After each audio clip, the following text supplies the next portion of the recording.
大家好，我叫小海。谢谢。我们今天的主题是说出来又如何？其实很多事儿我说不出来，因为我是一个特别怂的人，生气了我也不敢说。之前老板要给我降薪，我鼓足勇气，我给老板发微信，我说为什么要给我降薪？老板说公司不挣钱。我说好的。波浪号。但其实我心里全是星号。老板还跟我说，你这个人最大的优点就是情绪稳定，但他不知道我最大的优点其实是骂人不出声。我经常想在心里跟别人说出那种特别刻薄的话。有一次我坐飞机啊，我特别想睡一会儿，但我周围所有的家长都在给孩子上课，我后边家长在教孩子学英语，左边在教飞机原理，前面在教古诗词。我说原来空课的意思是空中课堂。我都感觉我坐的不是航班，这就是个实验班。我坐第一排，给我发饭我都不敢吃，我怕他让我往后传。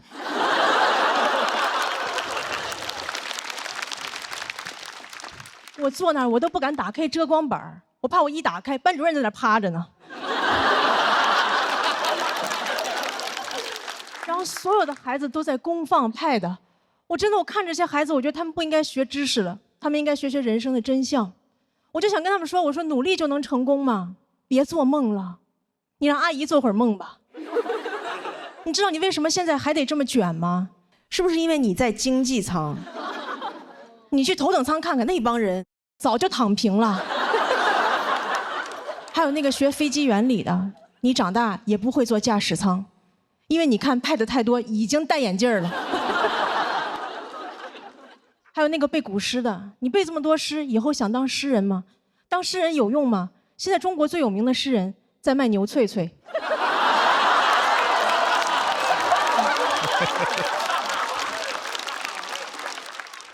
所以你们也看出来了，我情绪真的不是很稳定，我只是不想让别人看出来我疯了。但前2天老板看出来了，因为有一天上班我心情不好，没有化妆，老板跟我说，你上班怎么都不化妆呀？我说没钱怎么化妆？没玩过游戏吗？不充值哪来的好皮肤？然后老板跟我说，哎，咱们有事说事儿，你不要有情绪。然后转手给我发了2短视频，非暴力沟通和厉害的人早已经戒掉了情绪。我说情绪为啥要戒掉啊？怎么情绪有害健康吗？啊，我在这演着演着，突然有人上来扇我一巴掌，我面无表情。观众都问我说：“你怎么不生气啊？”我说：“戒了。”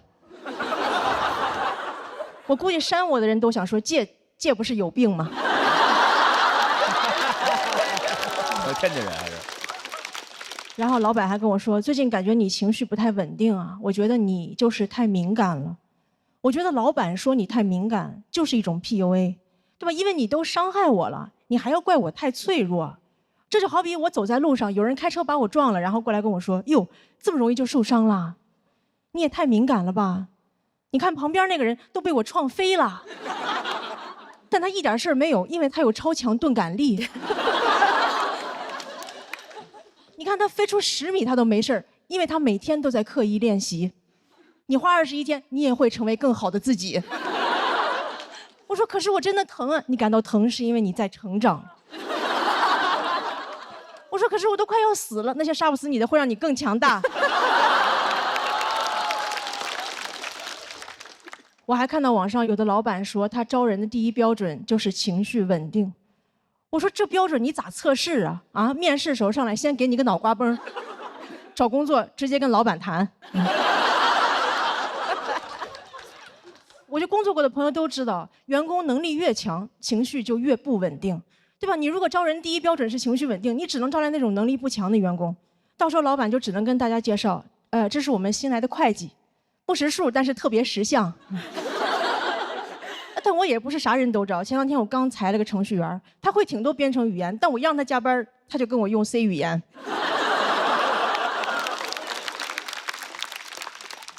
然后前2天老板又要给我降薪，我直接跟他用了一句 C 语言，然后就没有降。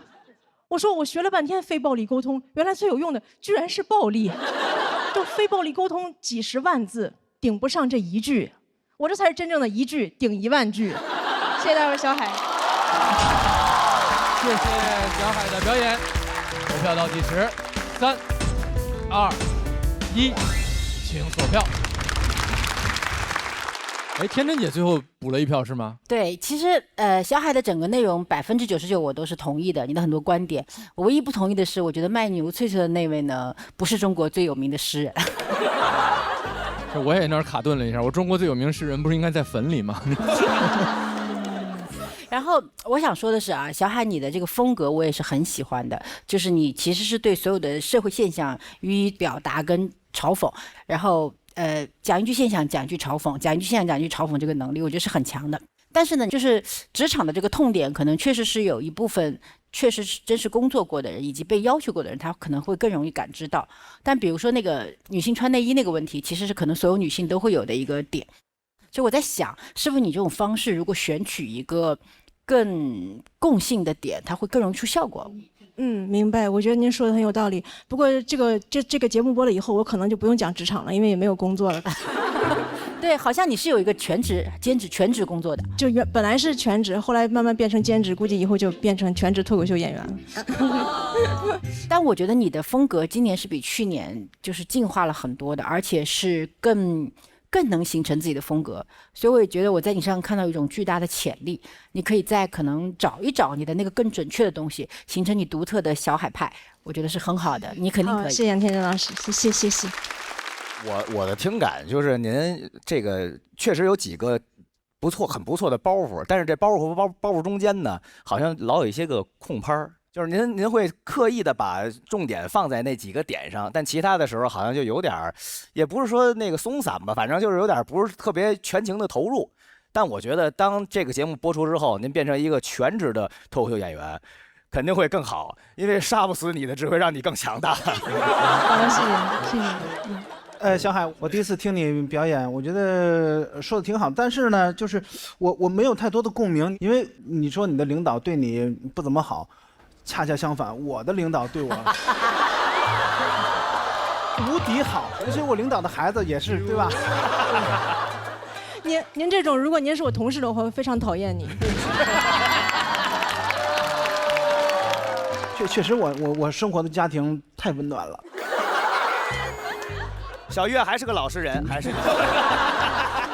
好，谢谢您，谢谢，说得很好，说得很好。我就是跟老师您有一个很像的地方，就是我心里的不满不会直接对这个人表达，我会写在我的作品里，或者真的有的时候我脑子上面会冒脏话，就会悄悄的飘过去，我对他很讨厌的话，小星星，对，有很多小星星从我的头上飘过去。但我很喜欢您的表演。明白，我也特别喜欢您的作品，谢谢，很有力量。谢谢大家，谢谢各位老师。小海脱口秀一演完，整个场面就突然变得非常社会了起来。我也喜欢你，你也喜欢我。但是我一直看小海的演出，有一个感觉，就是我觉得他有一点特别不一样，是其实我们很多人是在大声说话，对，然后或者是很多人就是自言自语，但他其实一直是在大声的偷偷说话，就他好像很多话都是就是那种说小话，但他有时候会很大声的说出来，我就觉得那个风格特别有意思，特别不一样，是。明白，就是怂横的。真是，就好像随时那个老板都要从后边冲出来，就是你现在把门一关，我给大伙说点小事儿啊，就这意思似的。是，谢谢小海的表演。好，谢谢。那随着小海表演的结束，我们下半场这个拼盘第一个直接晋级的名额也将产生。这组你觉得谁嘛？唐日吧，应该唐姐吧。究竟会是谁呢？我们请看大屏幕。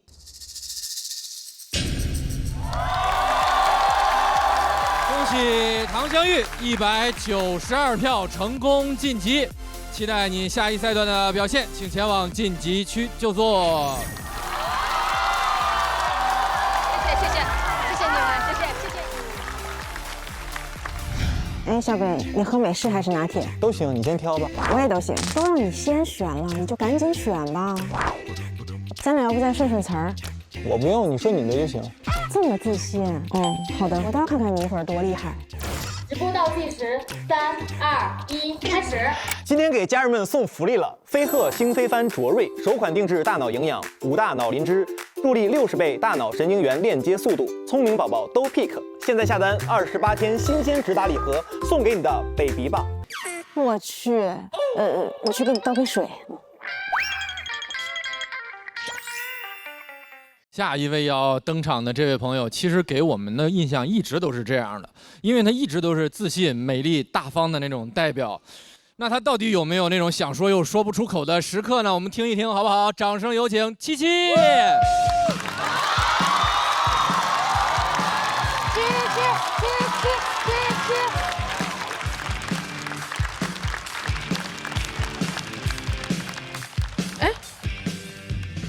我今天有点太好看了。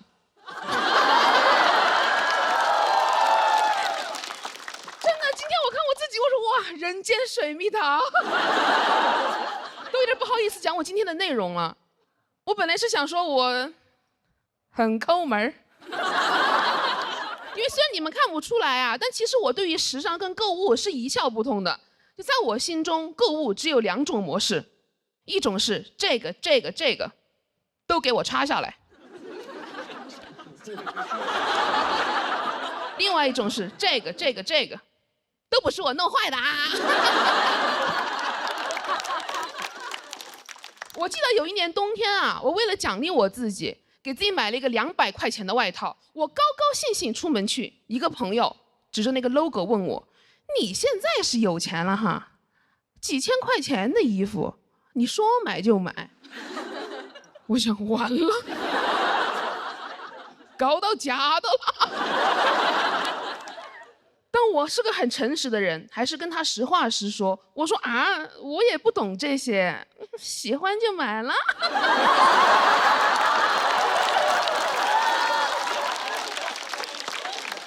最近呀，一个朋友跟我说，你现在呀也是红了，我带你去趟香港，了解时尚，顺便呢勇闯富豪世界。一到香港，我朋友就说，你别把你的通行证弄丢了，放到我的 LV 钱包里吧。我说这就开始闯了。他把他的钱包拿出来，我说这个上面也没有 logo 啊。他把钱包徐徐翻开 ，LV 在夹层里。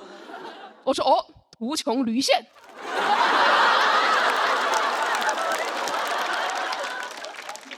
我们俩在逛街的时候，他指着前面一个女生说：“他说你看，那个人穿的是假裤子。”我当时第一反应，我说什么是假裤子？就是他其实没穿。他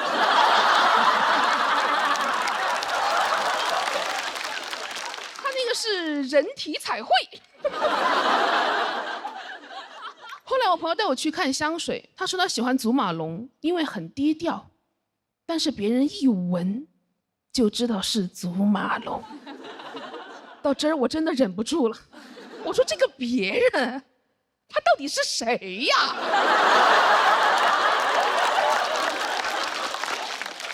他为什么一直对你望闻问切的？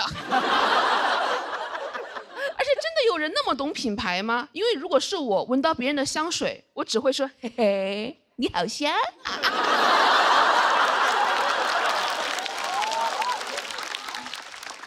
我就跟我朋友说，你是不是有点太被消费主义洗脑了呀？他说那你回上海的时候，我帮你升舱吧。我说消费主义也好香啊。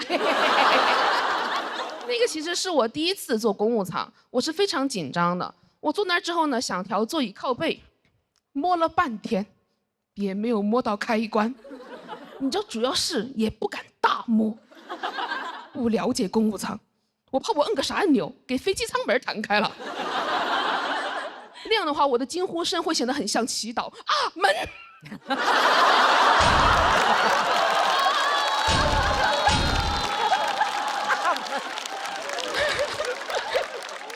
我当时特别想让空姐觉得我这个人体贴又有礼貌。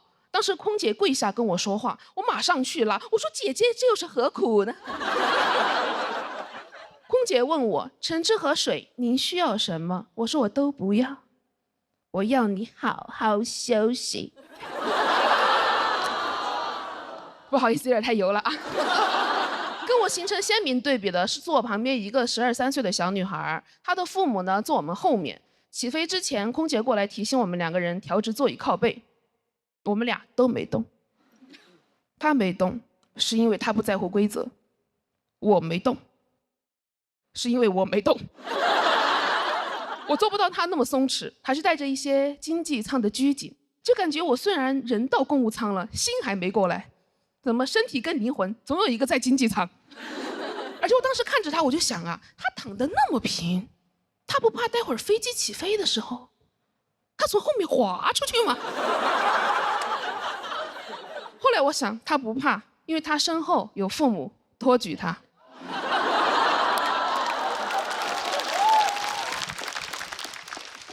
而且当时更让我生气的是，她背了一个香奈儿包。我说你12、13岁，你上初中哎，你背香奈儿干嘛呀？你拿它装笔吗？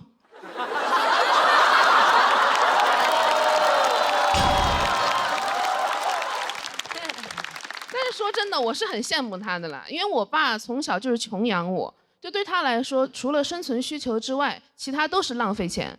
我10岁的时候想吃榴莲，我爸就不高兴，他说你是真的想吃榴莲，还是因为它贵呀？我说有没有可能就是馋呢？我知道我爸可能怕我以后啊过度爱慕虚荣，但是榴莲有点太没必要了吧？那长大以后别人拜金，我拜金枕榴莲。哎，我本来只是一个馋嘴的小女孩，在我爸那儿我会成为一个榴莲捞女。其实我知道。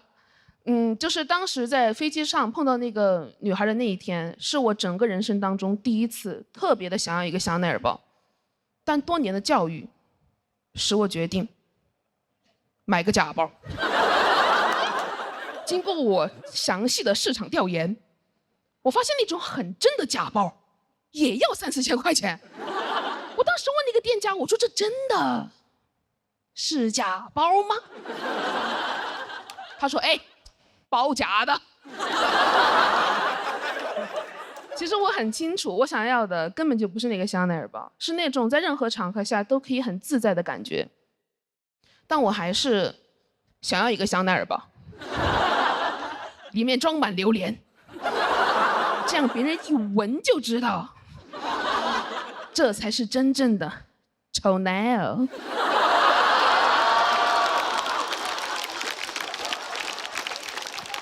其实我上周已经买了，买的真的。哎，说出来又如何？真的，我今年很想多赚钱，我想给我妈也买一个香奈儿包，给我爸买一个刮胡刀，手动的。他如果有意见，我就问他：你是真的想要电动剃须刀，还是因为它贵呀？谢谢你们。谢谢七七，喜欢七七今天表演的观众朋友，千万不要忘记为他投票。投票倒计时，最后3秒钟，请锁票。再次谢谢七七，谢谢大家，谢谢大家，演得超级开心。我每次看你这儿又唱又跳，我老想那个倒计时我多念一会儿，看你到底会跳多久。但是我今年发现你好像到今天第3篇了，其实每一篇都会讲一些自己的，这叫成长故事吗？或者小时候的经历在里边，是不是？因为我自己是秉承着一个生活理念，就是我的人生哲学，就是只要课题来临，我就会去解决它。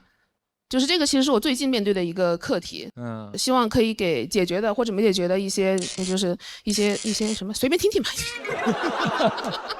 就是他前面讲了，他买了一个假香奈儿的时候呢，我本来想我没买假的姐。就是你前面说你要买一个假的时候，我本来想说我可以送你一个。但是他刚后面又说到他给自己买了一个就真的包的时候，我觉得是非常，我就有点动容。我的那个动容是觉得，不是说要崇拜某一个品牌或者崇拜某一个包，而是我们可以对我们自己好，其实你买完那个包，你也不会觉得怎么样，但是你可以有底气去买包的那个时刻，是你知道我可以支撑得了我自己的能力、欲望和喜好的时刻。所以我其实很喜欢你今天这一篇，讲了你的这个成长故事，然后你其实是不了解名牌，包括你去这个商务舱的体验等等，所有的东西我都是很有切身感受的，而我也相信在未来的时刻，你可以从容的面对那一切。所以我也祝你就是继续可以成长下去，我还是可以送你个真的香奈儿包的。真的吗？说出来又怎样？会很好啊。来这个节目真是收获颇多呀。然后你知道吗？你在台上讲的时候，你一上台，然后你台上的就像你的爸爸妈妈，然后就站起来，那2位站起来，然后慈祥的看着，就这样慈祥的看着你。哇，看到这一幕我也好感动，因为我知道你们是很好的朋友嘛，就是能看到你们真的互相关心彼此跟支撑彼此那个能量，就是虽然你们在竞争，但你们是真正的朋友。就是其实我刚买包的那2天，我其实是不太舍得背的。然后有一天跟嘻哈还有王悦还有辛博我们一块吃夜宵的时候，然后我跟他说我可能以后不打算用这个包，因为我想就是把它挂在那儿，好像是一个激励自己的一个东西一样。但是嘻哈就跟我说，他说七七这个包你买了你一定要用，因为你以后会有更多的包，你买了这包还当一个普通的物品一样用。从这个嘻哈跟我讲这个话里面，我其实看到了消费主义的另外一层，就是好的那一面，就是我觉得它可以鼓励我滋养我自己的野心。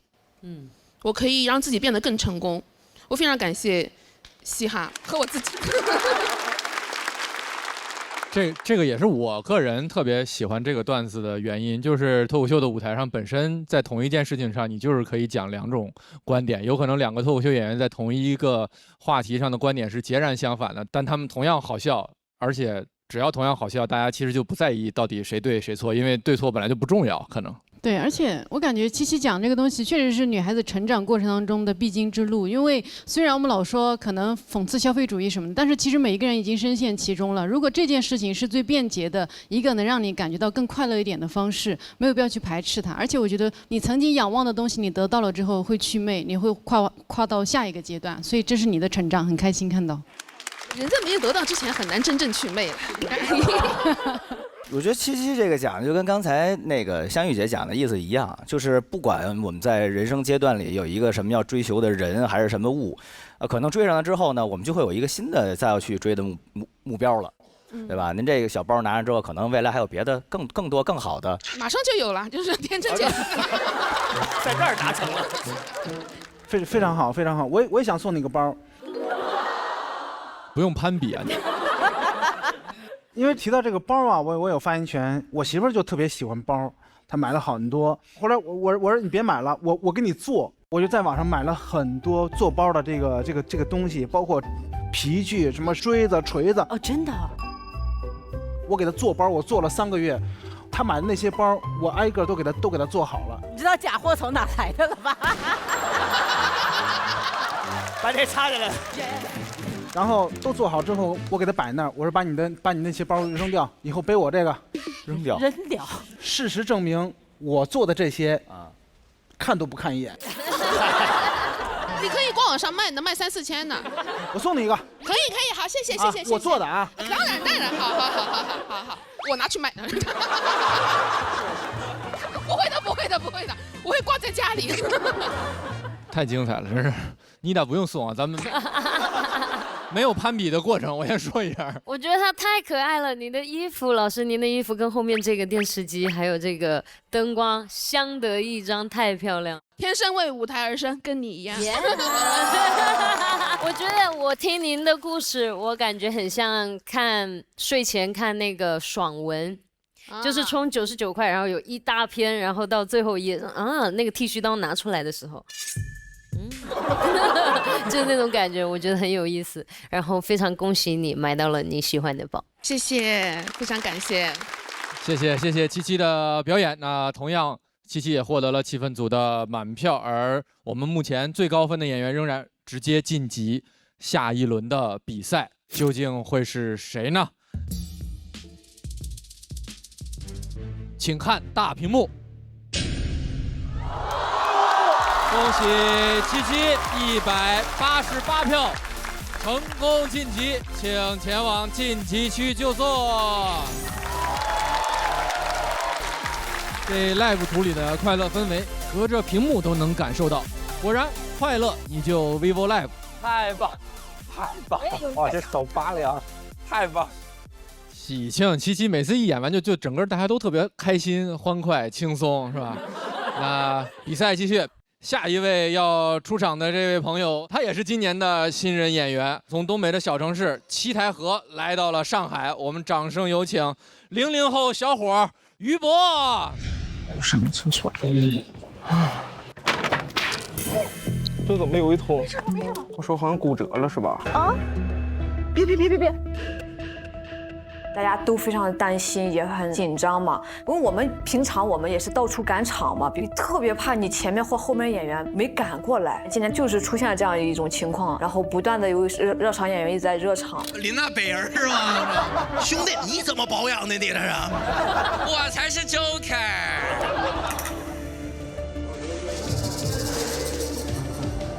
关节回去了，太好了，是脱臼。我也害怕回不来了。我在救车就这么看着，我说这个 Z 字形应该是废了。哎，能不能先给我截肢？我回来演完再回去接上。好心态成就男人的一生。对，出息。还拍呢？我给我女朋友报备。你严重吗？你这是？就是错位嘛。那你不在那会儿？大宅、小北教主都去讲了会儿段子，大宅把自己压箱底的段子都拿出来。大难手了不断，必有后福。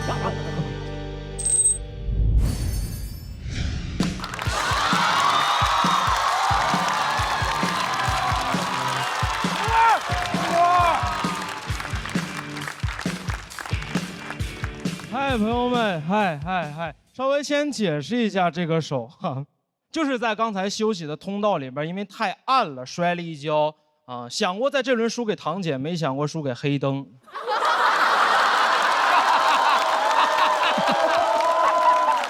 好，正式开始了。我叫于博啊，说实话，比到第3轮没有想到，但是压力真的很大，因为前2轮比的还可以。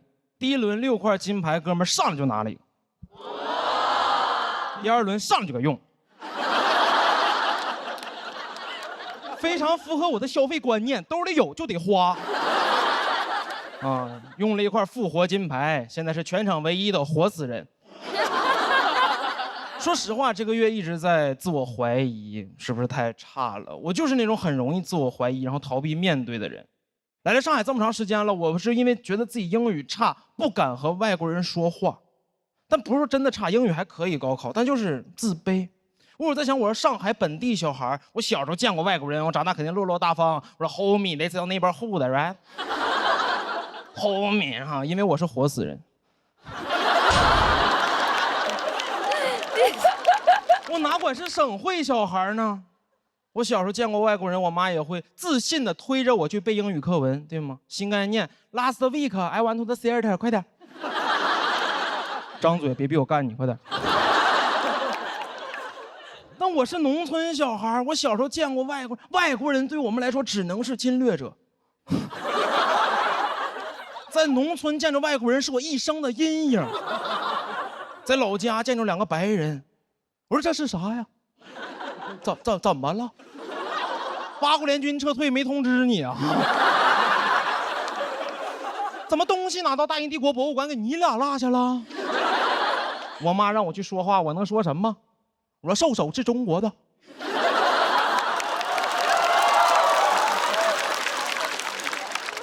他说哥们儿，我也是中国的，我少数民族。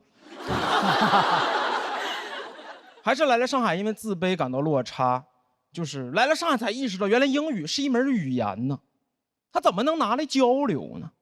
我们的英语只是一门学科落在试卷上，还交流？我们的英语学的跟捧哏似的。最多保证话不掉在地上，还什么听说读写，我们就是嗨，没听说过。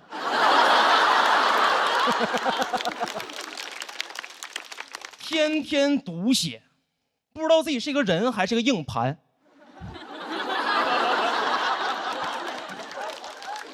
啊，不是说为了抖一个谐音梗，是因为我们那年黑龙江英语高考英语不考听力，不是说真的不考，就是播放但是不算分儿，高考当白噪音放。我们训练的不是如何听懂外国人说话，训练的是如何在外国人说话的时候屏蔽，专心干自己的事儿，快点。阅读理解，写作文，快点。长大了，外国人说话不是听不懂，听不见。一听着外国人说话专注。出国都没有工作，特别适合给外国人做美甲。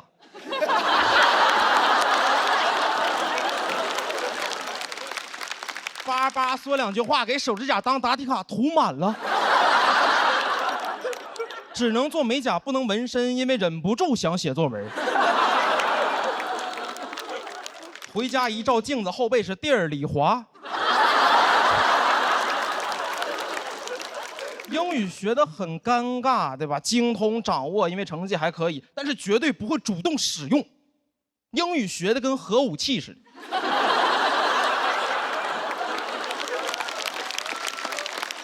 朋友还问呢，说你会不会？有时候会，他说那你说呀，我说还没到时候。我方不使用，但掌握英语威慑。别说英语了，来上海，中文都快不敢跟别人说了。前两天在路上，一个闯红灯的电动车把我撞了，不是撞的这个，把我撞了。当时我挺生气的，因为我占理，我说你闯红灯是错的，你道歉。他理直气壮。他说我在闯红灯的时候故意站在路中间，我没有父母。说我在马路中间站着是为了投胎见我的父母，给我一顿骂。在他眼里边，我是一个恶意撞他的孤儿，我是个肇事孤儿。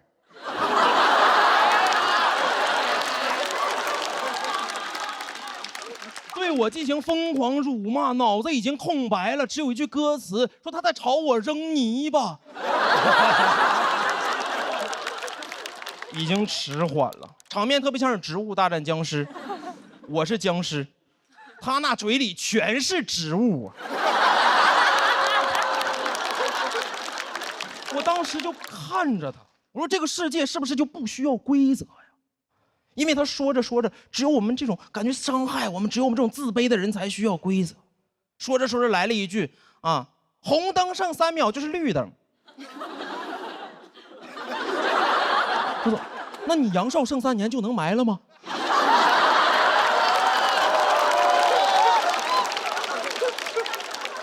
我就是觉得怎么有的人狂妄到就可以修改规则呢？你没有办法说服他们，很难，难到说服。当年我们老师让我读说服。但说服从来没有真的读过说服，人怎么能修改多音字呢？这不是欺负那些没有人撑腰的多音字吗？有人撑腰的怎么不欺负呢？啊，单依纯。那粉丝不骂你吗？你搁那犟嘴啊，如何呢？又能怎？我就是觉得这个社会任何角落都需要规则，这是我们自卑的人的堡垒，甚至别人家。我受不了一去朋友家是吧，当自己家一样，我不能把这儿当家。我真把这儿当家，我就把你撵出去。我不喜欢别人来我家。当时有2个发小来上海看我，当时就是假客气，我说你们2个随便坐。一个哥们儿开始翻我的衣柜，另一个翻我的冰箱，我往那一站，像个中介似的。我这从东北来看我，还来看房的呀？怎么直接拎包入住了？然后2个人吃会儿外卖，一个哥们儿说在这住吧，另一个说好。我说啊。2个人躺到了沙发上抽烟，很过分，但碍于情面，只能小小的报复他们，在他们抽烟之前拿走他们的火机。做到这种程度了，他们才被迫用燃气灶去点烟。拿完之后，觉得自己很无助，感觉自己特别像是印第安人。有没有可能当年印第安人也就是客气了一下？和第一批下船的欧洲人说，你就当自己家一样。他们直接拎包入住了。印第安人往那一站，欧洲人说在这住吧，另一个欧洲人说好，印第安人说啊。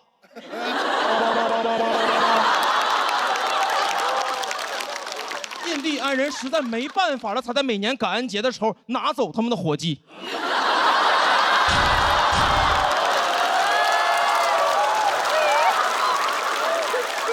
我真的觉得自卑的人的底色和印第安人是一样的，我们最大的共同点就是都不会说英语。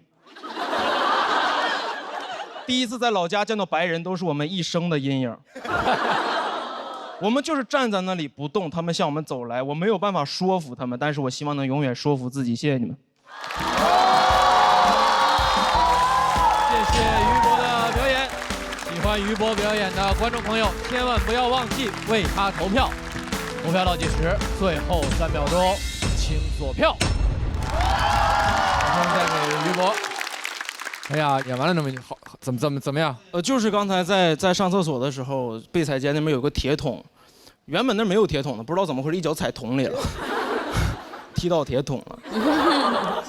然后手指就摔脱臼了，就紧急接了一下，然后赶紧回来，说是我不想耽误这场演出，但还是中间耽误了大家时间了，对不起，不好意思。没事，观众也丝毫没有同情你，这是笑得可开心了。这边有一个观众，他手上那个冰棍是他自己吃的吗？他们绑得特别草率，当然绑成这样，我说回来，我说是不是麦克风得戴在这儿啊？这是什么造型啊？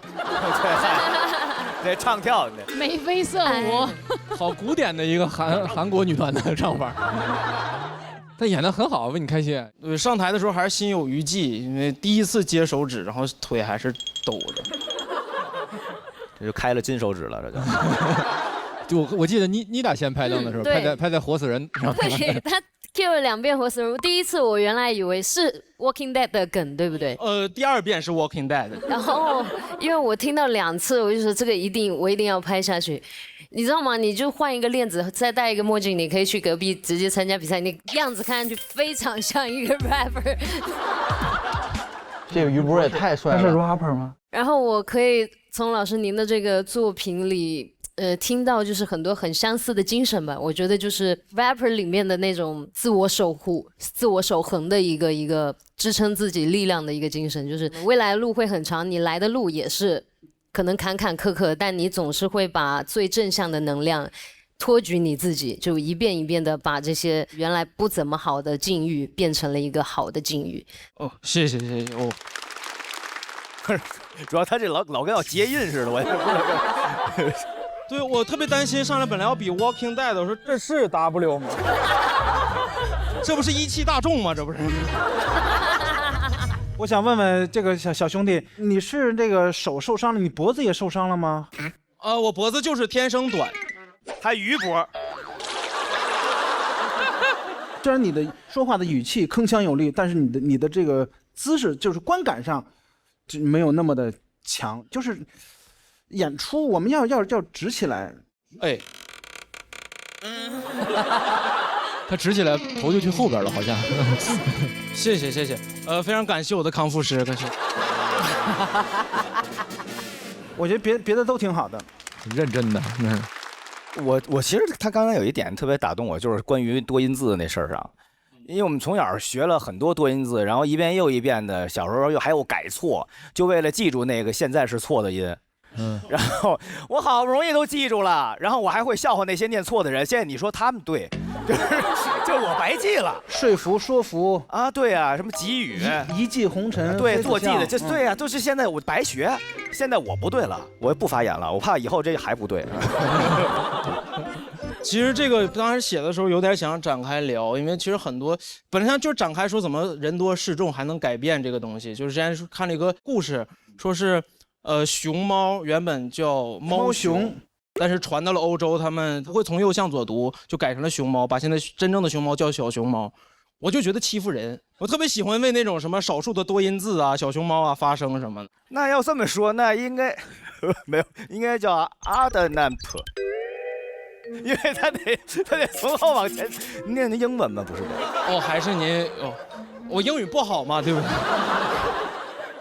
对？我觉得于博身上是一个，他这个气质非常冲突的人，他身上有一种又怂又刚的气质，就是他的观点都非常的刚，但他整个人物又非常的怂。就还行，我只有在演出的时候就感觉自己说的话才有人听。然后就会觉得这是属于我的话，你们听就好了，接收就好了。但是，一旦下来，会觉得还是耽误大家时间了，就是那种。我觉得你的人格里可能有这种比较冲突的部分，就是你还是有一点比较需要外界给你力量的那个肯定的东西。如果外界没有给你及时反馈，你可能就会有一点散掉。然后你今天的整个讲述的文本我非常喜欢。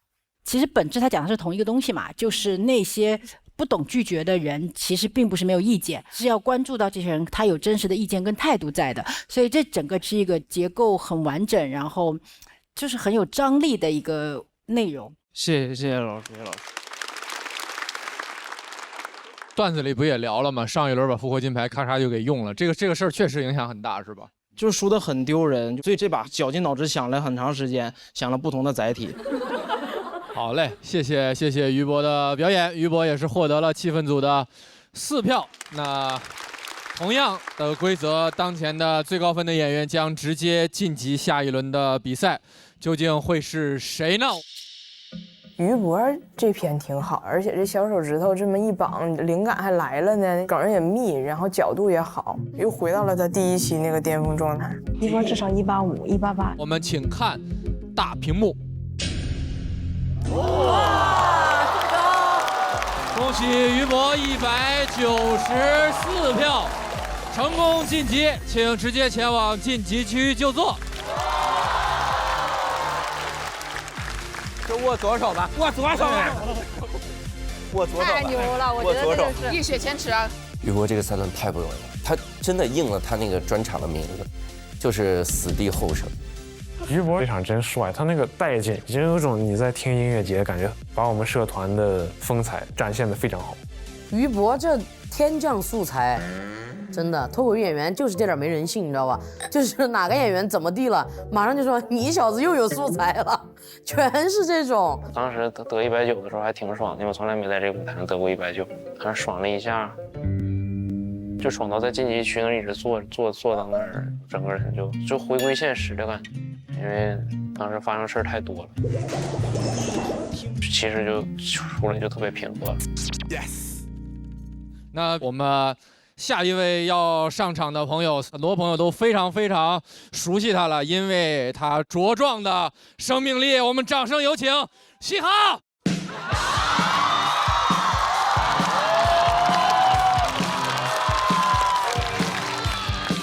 大家好，我是嘻哈。哎，欢迎大家！我给大家做自我介绍，我是一个空姐，看得出来吧？听得出来气血很足哦。应该看得出来，感觉到不好欺负啊。但我刚刚上班的时候，有一次我在客舱服务，我站着发水，我就感觉我的屁股一直在被人摸，我当时都懵了，我本能反应转过去就是：“你摸我屁股干什么？”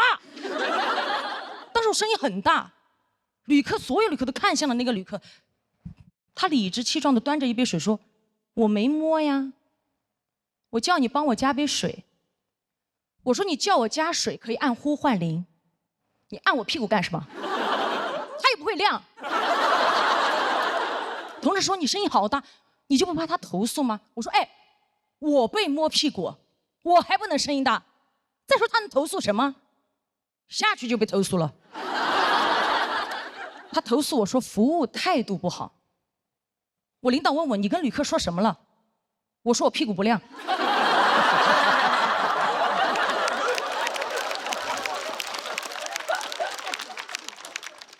领导说你怎么能这么跟旅客说？我说就是不亮啊，你的会亮吗？给我看一下。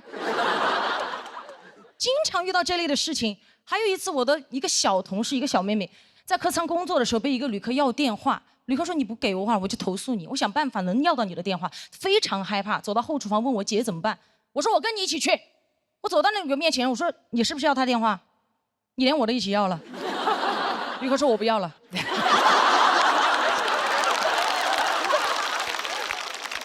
为什么不要？他说我就是不想要了。我说嗨，电话只想要一个了，刚刚发饭的时候餐都要2盒。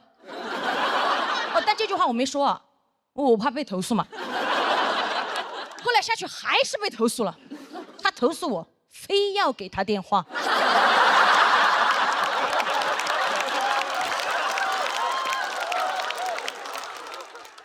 前不久我闺蜜也是给我打电话，我刚刚下班不久，她给我打电话说她在一个工作局上，她的一个工作局上她走不了，让我过去接她。我到了之后，她领导突然站起来说：“哎呦，空姐来了，快点，空姐来了，快点，都在等你，来坐下吃点，都在等你。”我说都在等我，我一看桌上什么都没了，等我干什么？等我来收餐。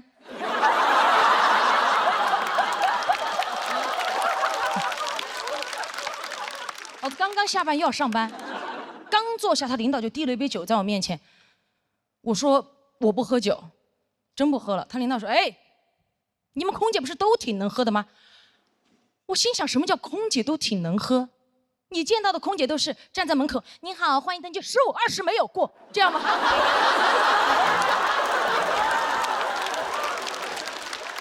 没有吧？所以当天我还是压制着情绪，礼貌的跟他讲，我说真不喝了，领导，明天还要上班。我实在是不想跟他多说话，当时脸色也不太好看。只见我朋友的领导脸色一沉，拍了拍我朋友的大腿，说：“你朋友生气了？”我看到噌的一下站起来，你摸他腿干什么？当时我仿佛听到有人说了一句：“他声音好大。”但我就这么一吼，当时在场所有人目光锁定领导，领导一看就是老手，他举起他右边的老手说：“我没摸呀，隔着裙子不叫摸。”我低估了他这张老嘴，我气到浑身发热，汗流浃背。当时左边胸上的硅胶胸贴气到贴不住，咣的一下就掉出来了。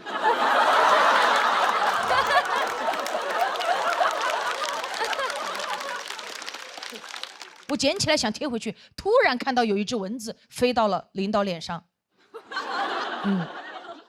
应该有一只蚊子。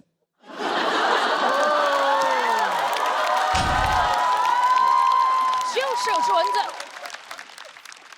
我抓着我的胸贴一啪甩在他脸上，啪一声巨大一声，当时领导都懵了。他说：“你打我干嘛？”我说：“没打呀，隔着胸贴不叫打呀。”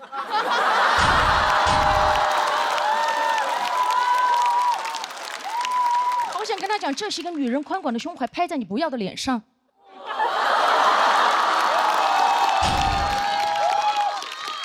我手收回来的时候，胸贴依旧在他脸上，显得他脸皮更厚了。他当时什么话也没说，只是默默地摘脸上的胸贴，一边摘一边看着我闺蜜说：“你朋友挺有种的。”你看，他连这句话都不敢对着我说，因为他知道我真有。而且他但凡有点常识哦，他就知道这不是我全部的实力，因为我还有一个胸贴。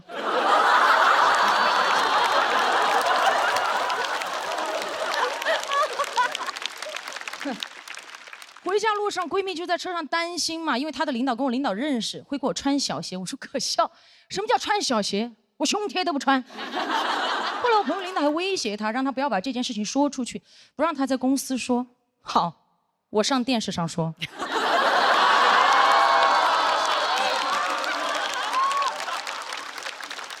说出来是我该做的事儿，又如何是他该想的事儿？领导还跟我朋友说退一步海阔天空，哎，我不退他也阔也空啊！凭什么要求我们心胸宽广，他怎么不注意自己的言行？哎，我们坦坦荡荡的胸怀都需要遮遮掩掩，他猥琐的大脑凭什么堂而皇之的带出来？我觉得不公平，我建议他出门带脑罩。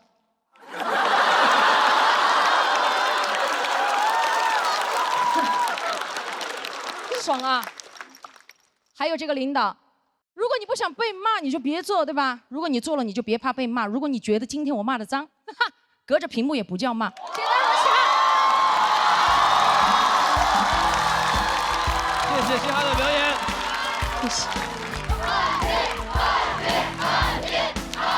谢谢。谢谢。投票倒计时，3、2、1，请锁票。掌声再给嘻哈。我在想，一般脱口秀演员其实不太被喜欢问到的一个问题是你这个段子是真的还是假的？但是今天是一个很有力的故事，所以我想先问一下，这个故事是这个故事完全真实，并且我本来之前想用另外一篇内容，然后我是跟内容组导演讲过这个事情的发生，整个事情经过，包括我的好朋友给我发的聊天记录也好，截屏也好，都会有。然后他们就特别支持我把这篇内容讲出来，所以这篇内容是一个全新的创作出来的。会有困扰吗？就是因为你肯定做了很多喜剧化的好笑的处理嘛，但可能故事的真实的部分会更。当时最大的困扰就是我不想再把它贴在脸上那个胸贴捡起来穿回去。其实于我个人来讲，我觉得还好，没有什么困扰，因为我觉得面对这种事情，如果对方用你意想不到的方式冒犯你的话，你就用他想不到的方式打回去。这才是我们大女人该听的。我很喜欢您的表演，谢谢谢谢。对，我觉得你超级有态度，老师。Yeah 嘻哈。对，为什么叫嘻哈呀？其实我初中就叫嘻哈，可能是因为我性格原因嘻嘻哈哈嘛。因为我原来又学体育啊，然后读书的时候，反正就是不管什么时候我都嘻嘻哈哈，挺开心的。然后导致后来周杰伦出了一首歌叫《嘻哈空姐》，就他们都说是给我写的。真的有可能，我感觉。但他真的坐过我的飞机，你们好多人都坐过我的飞机，黄渤老师也坐过我的飞机，但我没说。我坐过你的飞机。对，但是那个时候你们肯定认不出我来。刚刚这个故事里完全没有我啊！你慌什么？哎，非要在讲这一段的时候说吗？但庞博，你的衣服很亮。我是一摁会亮。我觉得嘻哈真的很像一个女侠。我觉得她就是，对，她身上有一种侠肝义胆，就你首先浑身充满能量，然后你又很能支持别人，你又很能共情，你又很有正义感，所以我觉得又勇敢又有正义感的女孩子是这个世界上最宝贵的财富。 Yes， 谢谢，真的，我觉得你能鼓励到很多人，因为在女性成长过程中被性骚扰这个事情，可能有的女生可能从很小就开始经历了，但是大多数女生会被教育的是不要说。好像有人碰了她说出来是自己不得体，其实不是的。如果有人冒犯到你，尤其是身体上的冒犯，你大声的说出来一点问题都没有，因为是这个人不对。所以我希望可以有更多的女生，因为听到你这一段，可以在这个时刻更勇敢的去拒绝那些对自己的骚扰，这是很重要的事情。然后还有一点就是，每嘻哈的段子里总会有那么一两句发嗲的那种语气，我就觉得很好笑。啊，真的吗？就是我觉得很好笑，就跟你前面那个很有气势的样子有一个冲突感，就感觉是有你的两个身份在互相对话的感觉，我觉得那个也蛮好玩的，那个人格有时候也可以释放一下。谢谢谢谢。刚才您一提这个嘻哈的秘学，我突然感觉他的风格特别像一位熟人，蔡明老师。为什么呢？而且我越看越像了，现在。我的荣幸。因为他其实后来在那个小品舞台上那个风格也都是毒舌嘛，也是去怼天怼地嘛。而且我觉得嘻哈现在特别像在战斗机上当空姐儿，就是那时候都开战斗机，特别好。因为在我们的舞台上，我觉得之前最有小璐姐应该也不算是侠性的，就是你是那种会怂，对，你会说这件事儿，但你绝对不像嘻哈这种就是。就嘻哈，就是你认识他之后，你会觉得人怎么可以活成这种自在的样子？对，因为平时我们比如说遇到这些事情，我当场是不敢声张的，所以你看到嘻哈这个自在茁壮的样子，你就很羡慕。她就是脱口秀爽文大女主，对，就希望大家都能活成这样。这可能是跟我成长环境有关系吧。我的家庭，他们告诉我的永远都是你根本不要害怕冲突，你就去解决就好了。然后你也不要去害怕你没有解决问题的能力。所以我从小到大我都不害怕去遇到坏事，也不害怕遇到解决不了的问题。因为如果我遇不到坏事的话，我就不会拥有解决坏事的本领。就不试试你怎么知道解决不了呢？是不是？对吧？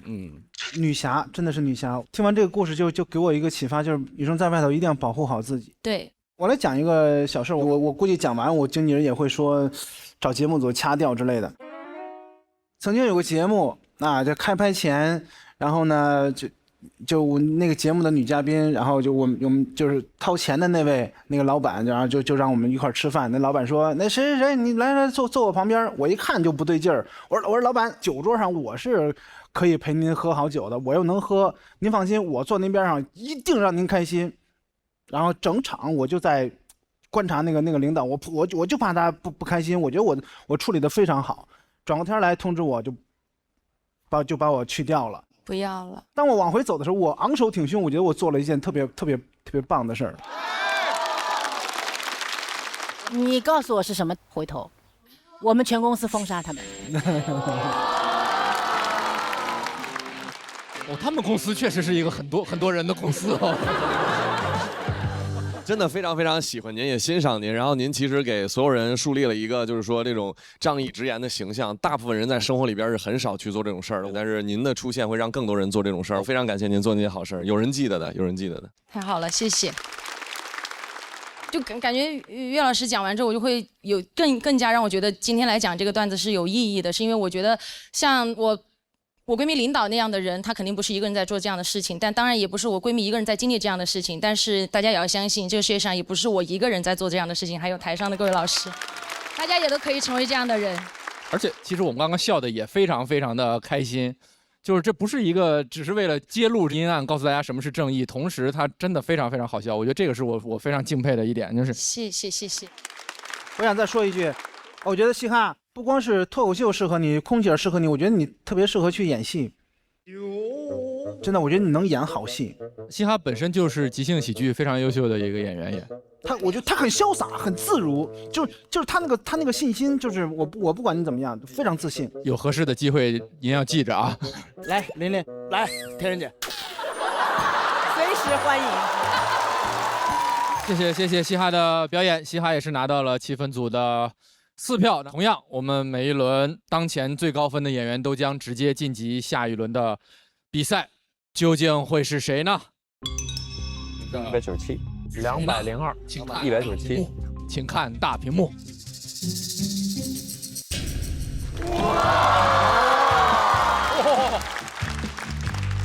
恭喜嘻哈199票，成功晋级。嘻哈这一轮，他把他本性里边那个所谓的侠女风范那个体现出来了，然后有时候甚至是不管自己境遇的帮助别人，这太了不起了。他小的时候就是那种路见不平拔刀相助那种，从小就这种性格。我们院子里面有个小朋友比他小，就喊娘娘姐姐，他小名叫娘娘。娘娘姐姐他们打了我，哪个打了走，他就带到去了。这个就之前鼻子这个地方被烫烂了的小狗，当时捡到它，第2天去医院的时候才发现，它这个地方就是从额头到鼻尖，就是那种烟头烫的。拉拉15岁了，是我在一个绿化带隔离带里捡回来的狗。这个猫咪叫张姐，当时是流浪猫，就应该有皮肤病。另外2只猫胆子要小一点，因为确实是被人弃养的。踩到我了，你踩到我了。好的，真的很乖。以前我妈妈跟我说过一个问题，她说这么多猫狗你救得过来吗？但我其实也想过，其实有段时间还是挺纠结的，因为我要去做这个事情，但是被丢弃的又越来越多。但是我觉得虽然我救不了所有的流浪小动物，但是对于我救的他们来讲，我救的应该是他们的全部吧。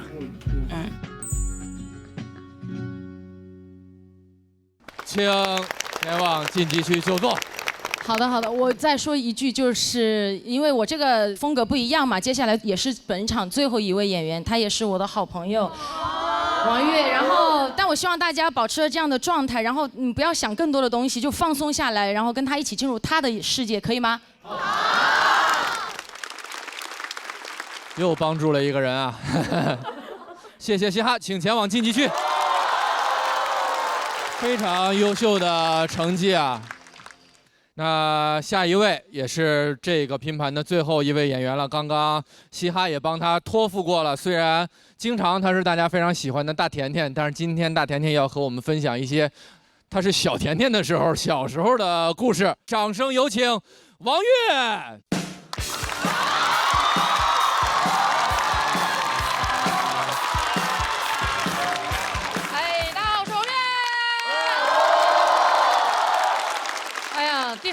第三轮了啊，该讲点原生家庭了啊。哎，我小时候，我爸爸妈妈是开小饭馆的，卖点什么包子、饺子、米粉、面条之类的。我们家的饭馆名字叫好好吃，只有我一个人听进去了。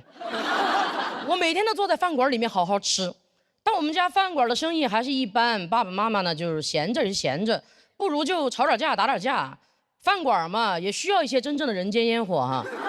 我印象里面最深的画面就是两个人忙着忙着，突然就打起来了，从那个店门口打到后厨，两个人简直不知天地为何物。甚至有的时候就是你一盆肥肠，我一盆牛肉的互泼。我们店里面有些顾客明明点的就是一碗素面，吃着吃着就变成了臊子面。而且我是来了上海过后，我才知道你们这边管臊子叫浇头。我觉得这个叫法简直太对了。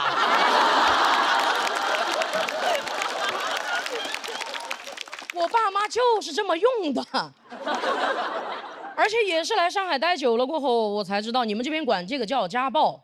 我觉得这个叫法简直太对了，因为我妈就没赢过。我知道你们现在很紧张啊，我当时的家庭氛围就是这么紧张。你们反正就紧着听吧，我松着讲啊。反正这些事儿，我觉得说出来又如何嘛，是吧？每次我爸爸妈妈一打架，我妈妈就会披头散发的跑回娘家。娘家人没有那么好惹的，马上就要选出一个代表，去讨个说法回来，就选了我舅舅。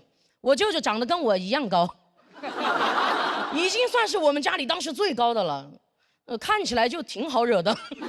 我舅舅每次来到饭馆门口，两个袖子往上一撸，站在门口大喊出来，那就是他那天说过最狠的话了。就两口子闹矛盾，家里面的人一般就是坐下来吃个饭，就当无事发生了。我舅舅本来还很生气，但他吃着吃着就开始晕碳了。跑回去唯一的说法就是这个回锅肉还挺有说法的。就我们家的日子就开始这样日复一日的循环起来了。妈妈一回去，舅舅就会来；舅舅一回去，妈妈就回来。我舅舅后来都三高了，所以我爸打我妈这个事儿，最难消化的人不是我妈，是我的舅舅。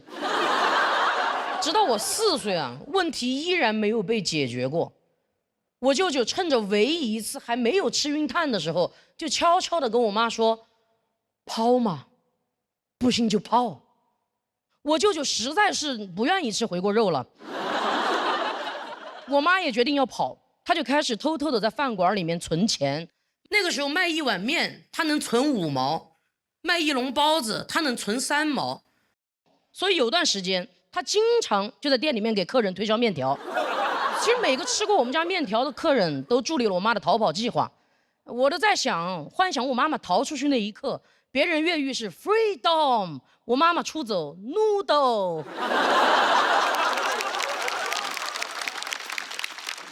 一个凌晨，像往常一样，我爸爸还在熟睡，我妈妈已经系好了围裙，从家里去饭馆的路上，突然就消失了。我后来问他，我说你到底是什么契机决定要走的？他说当年有一部火遍大江南北的电视剧叫《不要和陌生人说话》，有看过的吗？有看过的吗？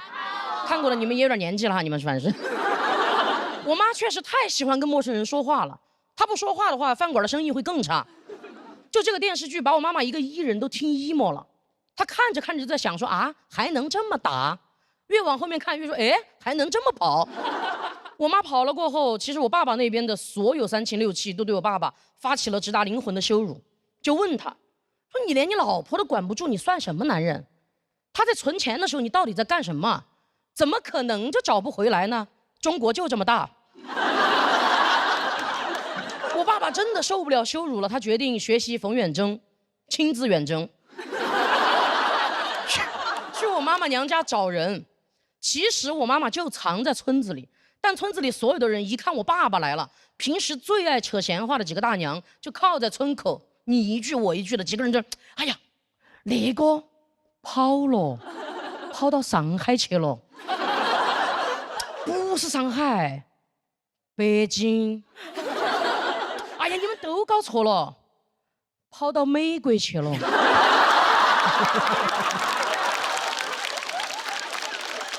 爸爸听完过后说：“难怪我说怎么中国找不到啊！”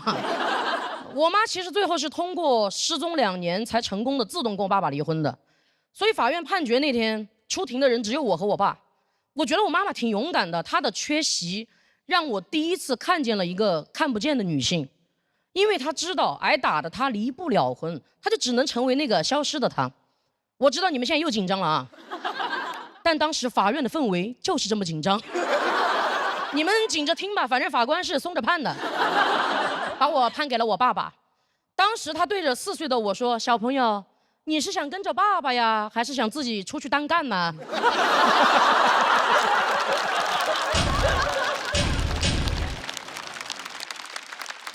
我妈其实中途一直都有偷偷的联系我，所以在我成长的每一个重要的节点，我都有一个看得见的妈妈。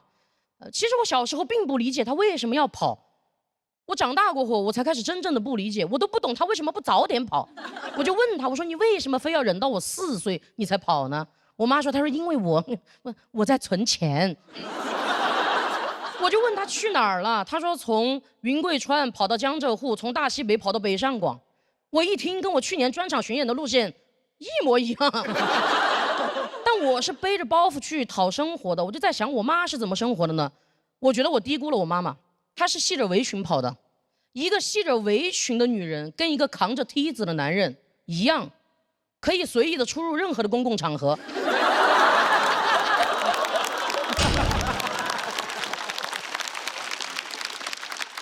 就哪怕是联合国开会。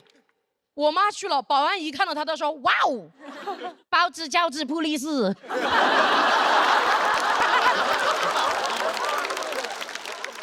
就算哪天她真的饥肠辘辘无处可去了，她甚至可以随机混进一个饭馆 ，cos 里面的服务员，自己给自己打员工餐吃，就被人发现了又能怎么样呢？跑嘛，反正从饭馆跑她熟。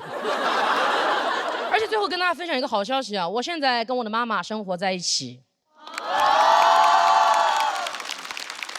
我在成都的郊区买了一个小房子。其实我从中专毕业过后就一直在疯狂打工存钱，直到我接触了喜剧，我发现演一场即兴喜剧我可以存200，演一场单口拼盘我可以存300，所以有段时间我就特别爱演拼盘。因为我知道爱拼才会赢。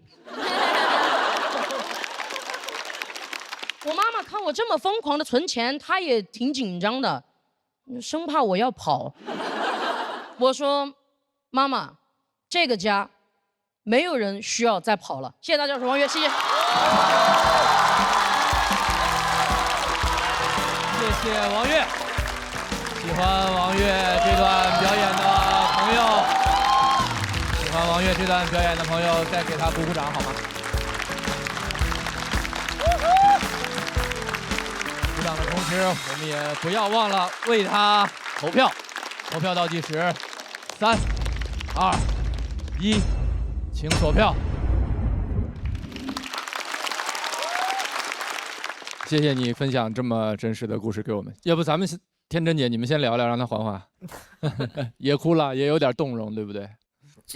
我首先就想说的是，我听到你买房子了，我听到七七买包了，我听到你们的生活变得越来越好了，我都由衷的为你们高兴。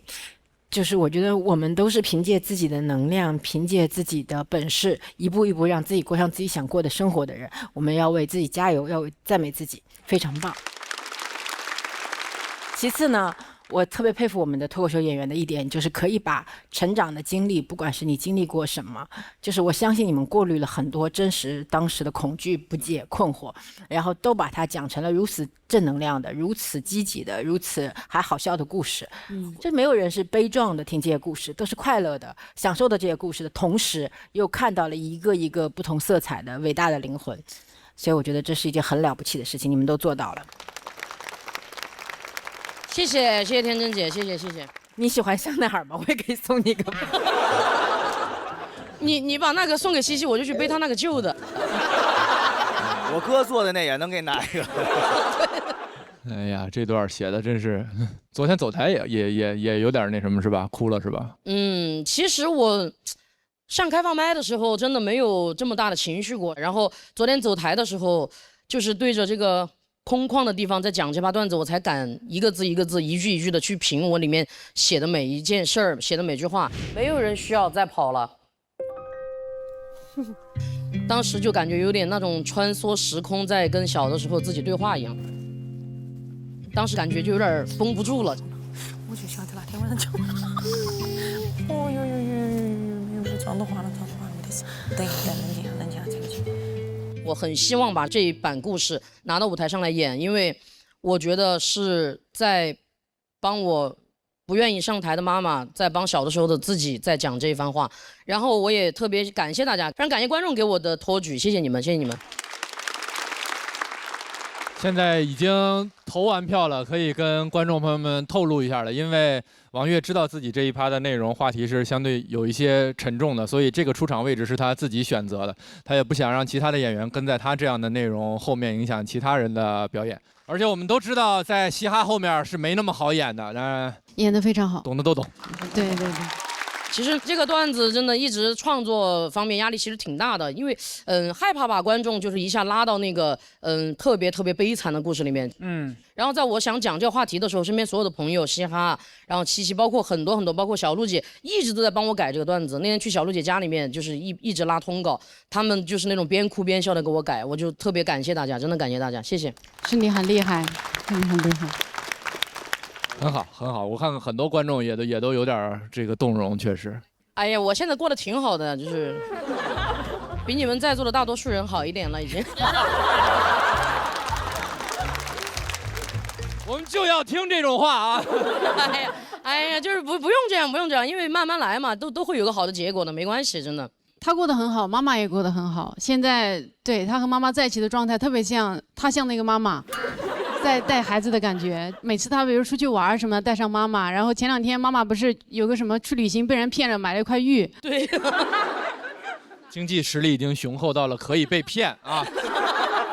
就是这一季，我觉得最能够触动我的其实是王悦，因为王悦每次拿的话题都不是什么轻声事儿，但是他永远能把这些不轻声的事儿，就刚刚他说的，我知道你们很紧张，我松着说，他真的这举重若轻，太厉害了。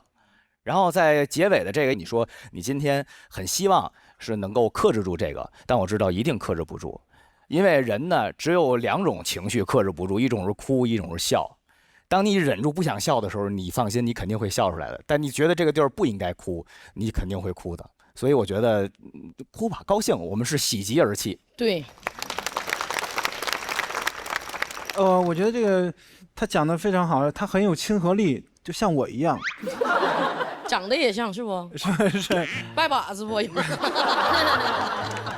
而且我刚才听你在台上就说的时候，就你的口音，川渝口音很可爱。你多写点那方面的那个段子。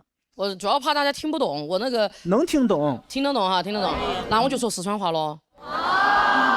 四川话很好听，是比真勇说的清楚多了。王悦有一种能力，就是看到你就非常开心，不知道为什么，就是看到你就很开心。可能就是因为爱我。怎么放下话筒了呢？拿起来呀！又放下了。你真是拿得起放得下的，真是。王悦对付航强制爱。其实老师，我听了您的故事，我觉得有很大的共情，因为我自己身上有很多很重要的时刻，都是我的母亲托举我而达成的，所以我真心的希望更多不被看见的女性能够在多彩的生命里被看见。哇，谢谢你，谢谢你，苦尽甘来。我最后看嘻哈跟王悦这2段演出，就某种意义上是2个互文的那种感觉，就他们是完全性格、经历，可能很多事情都特别不一样的2个人，但是他们用着很像的方式，其实在写同一种故事，然后这故事又都说到咱们心坎里去了。这样，谢谢2位，谢谢，谢谢。那王悦也是拿到了气氛组的4票满票，那这个拼盘最后一个直接晋级的名额也即将产生，究竟会是谁？请看大屏幕。恭喜王悦194票直接晋级，请前往晋级区，去吧，到你的朋友身边去。哎呀，没事。其实上台那一刻就有点不想哭了，因为我知道我今天面临的是一个什么样的话题，我知道我面临的是一个什么样的故事，可能这个5、6分钟的段子，在别人眼里面就是一个我的人生的过往，但是我知道这对我来说，对我妈妈来说是什么样的存在。我觉得这个故事里面最不容易的人其实是我妈妈，她要背负到所有人对她的骂名，要背负到作为一个母亲，就是要放下自己的小孩。我就觉得那个时候如果实在是再不走的话，我就活不下去了。我如果活不下去了，我女儿咋个办呢？我女儿不是更糟糕更惨？我就觉得我必须要出去。但她一直中途都有在回来看我，她来看我一次，我们每次分开的时候，在大街上就是那种撕心裂肺的哭。因为我妈妈呢，我也知道她很多不容易，但是后来我们反正也好起来了嘛，就是我也好像能上台找到真正的光，然后好那么多的观众喜欢我，又能挣一点钱，然后又能把家里面就是弄得更好一些嘛。你那个啥子爱奇艺录到只出了第1期那个节目啊？就是那天他回来才给我看的，我没得爱奇艺的会员。我没得，本来就没得啊，是王月才有。我给你买嘛。你看这个电钢啊，我妈现在发挥老年余热，她自己还在这里学这个琴。其实我跟我妈现在的生活已经比之前好太多了。我也很感谢当年我妈妈的出走，是她当年的勇敢，才有了我们现在的生活。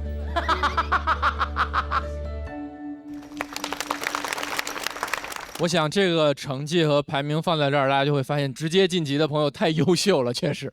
那现在还坐在待定区的陈爱、南瓜、小海，很遗憾没有办法直接晋级到下一轮。我们也先看一下他们最终的得票情况。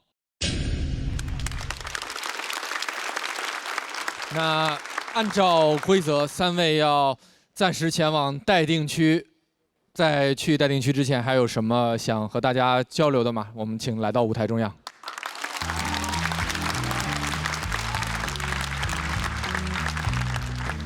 其实能来参加节目就很开心了。我觉得今年我的感觉就是，这不像一个比赛，更像是夏令营，就是认识了很多演员朋友。我平常跟他们在一块儿笑得比观众还开心。真的，然后很多人给我很多建议，包括帮我改段子什么的，包括小陆老师、黑灯老师、阿成，还有大宅，还有徐指导，很多人都给过我帮助。我特别开心能来参加这次节目。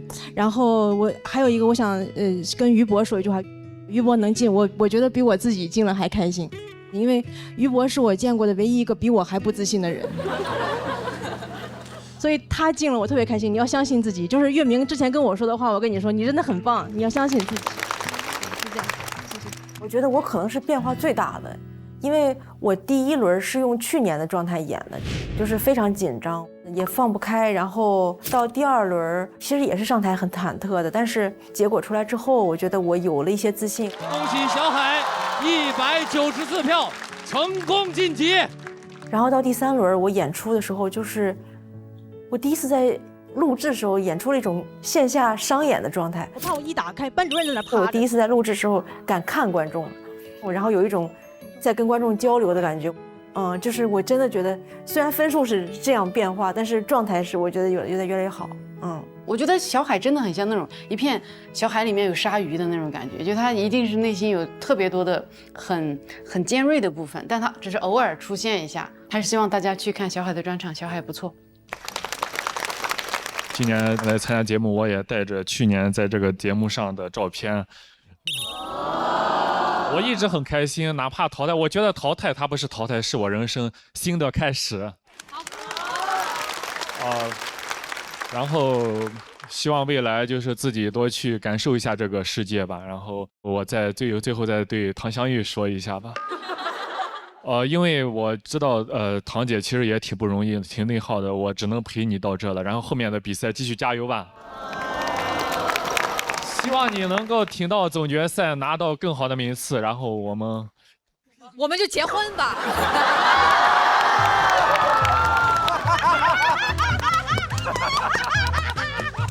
不结婚很难收场了。然后堂姐加油，然后在后备间的黑灯啊，希望你也能拿到一个非常高的成绩，然后祝你们越来越好，加油！加油，南瓜，加油，加油！我觉得南瓜这次自己的改变，其实对他来说影响挺大的，冲击非常大。因为人最怕什么呀？也不怕你不火，就怕你是以一个别的形象火的。就是他去年那个形象已经深入人心了，今年你稍微一这样，你能想象岳云鹏减肥瘦到120斤，哇，我没想过这画面。我就不客套了。其实我知道自己的结果，而且现场的票比我预想的还高。我觉得就是很多人帮助我，其实我走到现在就是不应该走到这个位置的，因为我能力不够。然后有很多人帮我发出声音，走到这儿，我其实最想说的是，其实很多来现场的观众你们很好，但我知道我的受众是真正能从床上爬不起来的那些人，我很在意他们。就是我觉得有些人很努力、很成功的，就是爬起来成功，然后励志，我们应该看到他们，但是我们也应该看到很多深谷里的人，就是很多深海里的人，爬不上来的人。我觉得应该看到他们，然后我这篇我就尽力了，然后我也尽量发出自己想表达的声音了。我很感谢这个舞台，谢谢大家。其实我想说，我爬得起来，我也非常喜欢您啊，就有很多爬得起来的人也非常喜欢您的，真的，发自内心的。会的，无论多还是少，我们来到这个舞台上讲这些笑话，无非就是看看这个世界上有多少人跟咱想的是差不多的。陈爱，我确实非常喜欢他最后讲的话我也很动容。我觉得人跟人之间有的时候不用需求互相懂，所以我觉得他是想给那些不被人懂且还被人攻击的人一些能量，这个发心我觉得很大也很好。陈爱她特像有一些大导演笔下的一些女性人物，就是她坚韧，然后倔强，不屈。你会看到她站在这儿，她拿着这个麦克风，她一动不动，她就有一种那种特有韧劲儿的感觉，就是哪怕你今天把我的麦克风抢走，你今天打我，我也要把我想说的话说出来。我觉得这个实在是太令人感动，她是我非常非常喜欢的演员，然后也希望通过这个节目后边她真的能有更多的工作机会，太希望她好了。感谢3位，请3位暂时前往待定间休息，谢谢。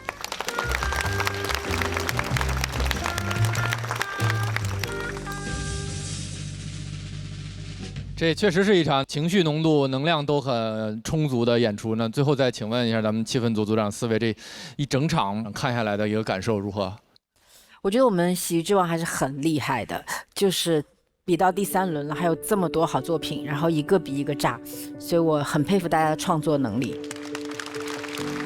总的来说，这个节目每次从第3赛段开始往后，就找不出一个不精彩的节目了。啊，好像说前2个赛段确实有不精彩，就是有啊，要不然为什么走？实话实讲吧，对吧？就比赛嘛，就是啊，比赛嘛，比赛。然后因为好多老朋友们，因为我在每次后采的时候，他们问我对谁比较有好感呀，我一个老人我都没提，我这人就是喜新厌旧。啊，但是很难得，咱们这个老朋友也有新状态，新朋友之前没见过，咱们又特别有新鲜感，所以特别期待接下来的另外一场比赛。真的比我想象的要好玩很多，我觉得他们能量非常非常大。我只来这1天，我觉得，总决赛的时候，我想，哪怕我不坐这儿，我坐屋里，我也想看看到底是个什么情况。常来，一定要来，一定要来。你不刚才那儿占了个座吗？行，下回我坐那儿。我感受到很多，因为看了很多不一样类型的单口，然后其实我吸收了很多能量，可以让我回去更好的工作。非常感谢大家。是的，谢谢所有演员精彩的表演。最后我们也再来看一下本场的全部得票情况。恭喜所有晋级的演员，同时恭喜嘻哈199票，全场最高分，恭喜！一口春福，茶香倍儿足，统一春福无糖茶授予你，让观众心服口服奖，同时也为你准备了惊喜福利。那我们第3赛段主题拼盘赛的第1场到这里就全部结束了。谢谢所有的演员，也谢谢今天所有现场的观众朋友，谢谢你们，也谢谢我们的气氛组组长，谢谢天真姐，谢谢大林，谢谢岳哥，谢谢妮达，谢谢，我们下期再见。